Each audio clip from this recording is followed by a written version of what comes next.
New season na naman. Tara na at makipagbalag-bagan. Nag-aayos nga lang pala ako ng settings dito tapos hindi ko namamalayan nandun na pala yung Carmilla. Gusto na agad makipagpalagan. Sabi ko, heka, wait lang. Dito muna tayo sa maliit. Kasi pinag-retrim mo ako kanina eh. Mahirap na baka maagawan mo pa ako, diba? Tapos ito, hindi talaga ako nila tinatantanan dito. Gusto talaga nila balag-bagan. Hoy, bagong season pa lang. Kalma pa lang kayo. Epic pa lang tayo. Kaso wala tayong no choice. Ano yun? Wala na, tapos no choice pa. Ewan ko sa'yo. Andito na yung Cornela, yung suyo at hindi ko na alam kung anong gagawin ko. Basta alam ko lang gusto ko na mag-farm. Kaso mukhang aagawin pa nila. Paano na to? Baka sisihin ako ng kakampi ko. Baka kahit tropa ko to, i-report na ako. Dili ako pinabayaan ng tropa ko. Cause that's what friends are for. Tapos ito, pagtapos na turtle cash, yung friend rin iniwan ng mga kasama niya. Ang sasama ng ugali nyo ha. Kakampi nyo yan, ba't nyo iniiwan? Tulungan nyo ba? Tabang. Maging mabait kayo. Sinubukan nga namin i-push tong tab kasi nakita namin walang tao. Tapos nung nasa tower na kami, ayan, bigla sila nagdatingan. Ano ba naman yan? Takbo!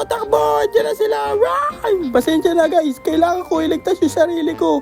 Tumakbo na kayo. Ililigtas ko rin ang sarili ko. Kaso di ko na alam kung saan ako pupunta. Pakituro ang tamang daan. Nasaan ang tamang daan? Ituro nyo ang tamang daan. Ay. Nasabihan pa nga ng no choice. Ano magagawa ko? No choice nga. Kung wala ka nang... Itong Predrin na to, kanina pa nagsusulo talaga to eh. Looking for kaduwa daw yung Predrin. Samahan nyo na lagi nagsusulo to.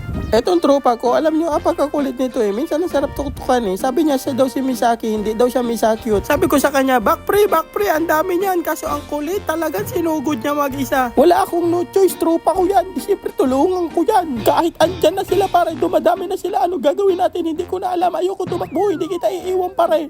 Kailangan nating tapusin lahat ng to. Bakit ka bumigay pare? Hindi mo inantay si Ma'am si Estes. Andito na ang dakilan, tagahil ng buong barangay. Dili nyo pa nga pala ako kilala, no? Pero ako to magaling mag-predict. Ayan no, makikita ko nga yung suyo dyan, no? Kaya, kaso pinabayaan ko na lang kasi mabait tayo eh. Minsan maging mabait na lang tayo. Hindi ko na alam yung unahin ko dito kung yung higante ba o yung clash o yung higante o yung clash o kakampi ko. Ewan ko, basta ayun. Ito yung clash. Ito na. Hindi ko na alam yung Predrin. Nagsusulo na naman. Guys, tulungan nyo naman yung Predrin. Huwag nyo namang iwan.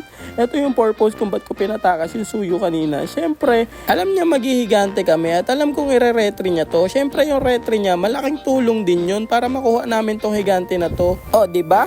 Kudos sa core ng kalaban. At nakikita ko sila nagka-clash sa mid. Ano naman gagawin ko? Di magpupush ako dito sa top. Bahala kayo dyan. Sinubukan ko nga pala i-push yun pero ayaw. Kaya ito isa pa ulit.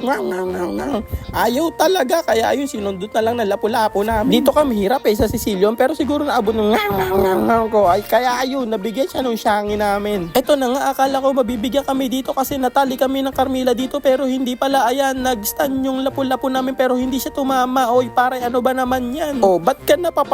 Ano bang ginagawa mo? At dito na siguro matatapos ang unang laro sa new season. Pero hoy, lagi nyong iniiwan yung Predrin ha. Ang sasama ng ugali nyo. Panaler.